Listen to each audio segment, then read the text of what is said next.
¿Cuándo sabemos que algo es una innovación? Siempre me gusta mencionar lo que yo llamo esta diana, ¿no? Es decir, para mí la innovación es aquello, es ese punto que tenéis marcado en la slide justo ahí en medio, ¿no? Es el punto donde convergen esos tres círculos. Y esos tres círculos básicamente son aquellos que desde el punto de vista del cliente que va a consumirlo resulta deseable, es decir, ese elemento deseable. El segundo es que sea posible, cuando hablamos de feasibility es que sea posible, y ahí lo que queremos decir es que seamos capaces de ofrecerlo de manera consistente y con calidad. Y el tercero es que sea viable.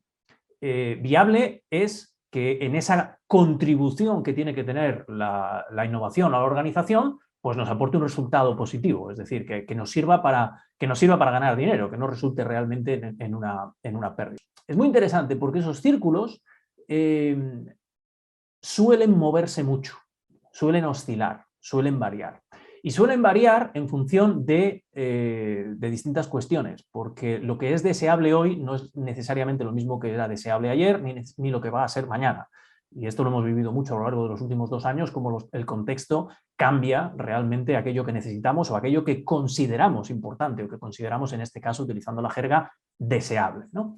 Aquello que es posible depende en cierto modo de la tecnología, depende de la madurez de la misma, pero también depende de nuestro conocimiento, de ese know-how, de tener recursos que sean capaces de hacerlo, por lo tanto de tener y mantener y motivar y retener a esos recursos, porque si no tenemos recursos humanos o recursos tecnológicos o recursos financieros, no va a ser posible.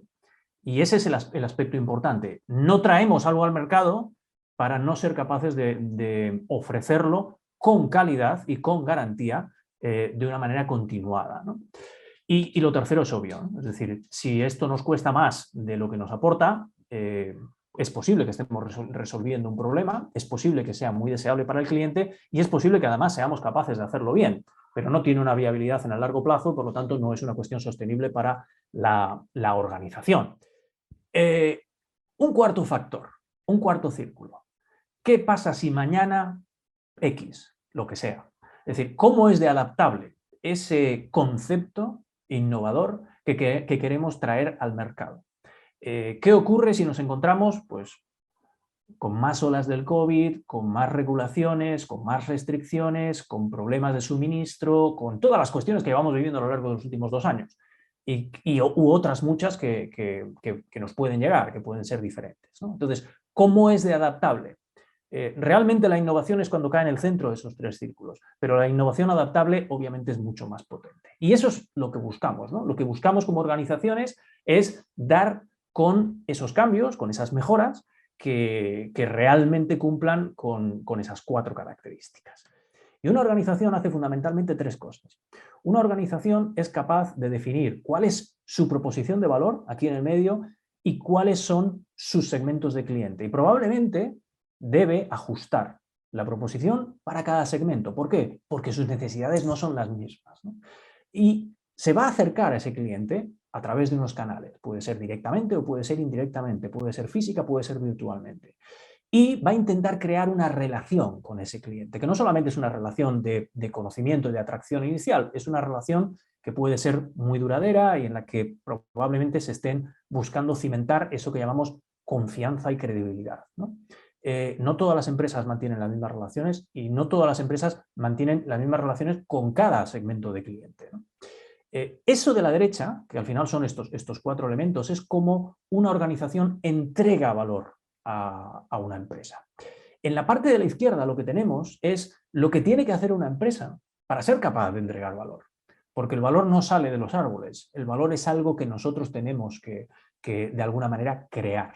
Crear no significa necesariamente fabricar, no significa producir, no significa co-crear, significa lo que signifique en cada contexto y en cada sector. Pero obviamente requiere una serie de actividades. Si nosotros no estamos desarrollando nuestro producto o nuestro servicio o nuestro portafolio de productos y servicios, si no estamos añadiendo distintas cuestiones, si no estamos promocionando, si no estamos vendiendo, si no estamos entregando físicamente o entregando un proyecto, si no estamos prestando un servicio durante un cierto tiempo, seguramente no estamos entregando el valor. Y para eso hacen falta actividades.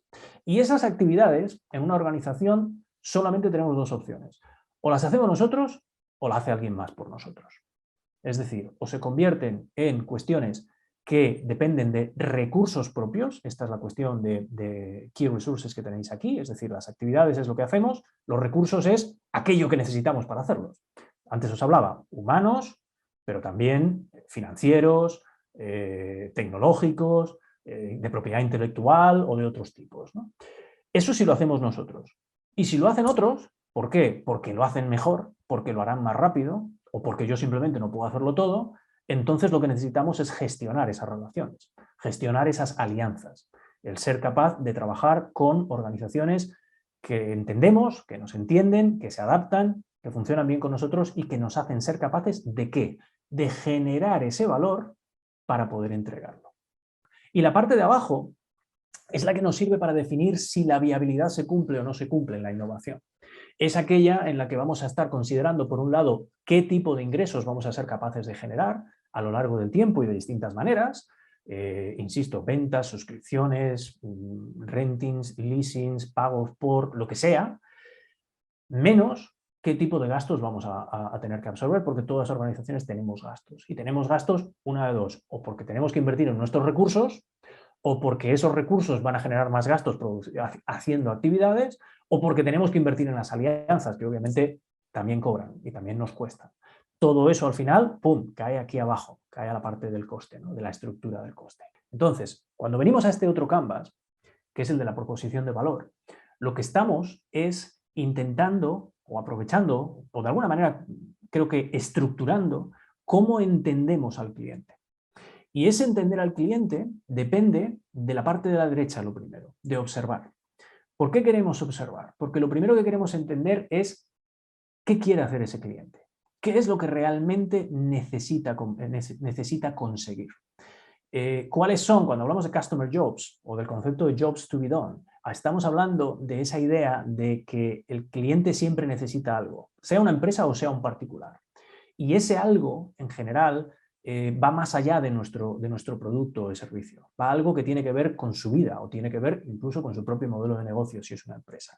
Pueden ser necesidades sociales, pueden ser necesidades funcionales o incluso emocionales, ¿no? Y esas son las que queremos realmente entender en profundidad. Luego, además, hay una serie de cuestiones que el cliente suele plantearse algo así como, oh, si tuviéramos esto sería mucho mejor, sería mucho más fácil, ¿no? Ojalá pudiésemos, esto que está muy bien, ojalá lo pudiésemos hacer también en otras ciudades en las que operamos o en otros países en los que operamos. Esos son gains. Y lo que tiene abajo es cosas que obviamente le están lastrando, le están retrasando, le están quitando energía o le están quitando negocio, ¿no? O nos están, a título personal, frustrando o de alguna manera pues, creando ciertos retos en la vida, ¿no? Esos son los pains. Entonces, este análisis, desde un punto de vista de innovación, hacer este análisis es un ejercicio muy interesante para poder determinar qué es lo que podemos aportar, que sea deseable y que sea importante para ese cliente, ¿no? ¿Cuándo vivimos una disrupción o cuándo la creamos? Fundamentalmente la sufrimos cuando mantenemos una mentalidad propia de la era industrial, no digital. Es decir, cuando seguimos utilizando los mismos patrones de pensamiento y de comportamiento que nos sirvieron en su momento, pero que ya no están utilizando muchos de los demás. Cuando nos aferramos a un modelo que ya no encaja con las nuevas necesidades o formas de vivir. Es decir, ofrecemos algo de una manera que ya no se quiere. O nos hemos quedado atrás con respecto a aquello a lo que se ha acostumbrado el cliente y se ha convertido en su nueva realidad y por lo tanto en su nueva expectativa. O cuando mantenemos en nuestro modelo elementos abusivos que generan una crisis en la experiencia del cliente. Esto tiene mucho que ver con cuestiones sociales, tiene que ver con cuestiones medioambientales, tiene que ver con cuestiones de justicia, tiene que ver con cuestiones que a veces se disimulan, se enmascaran, pero que muchas veces cuando trascienden tienen una implicación.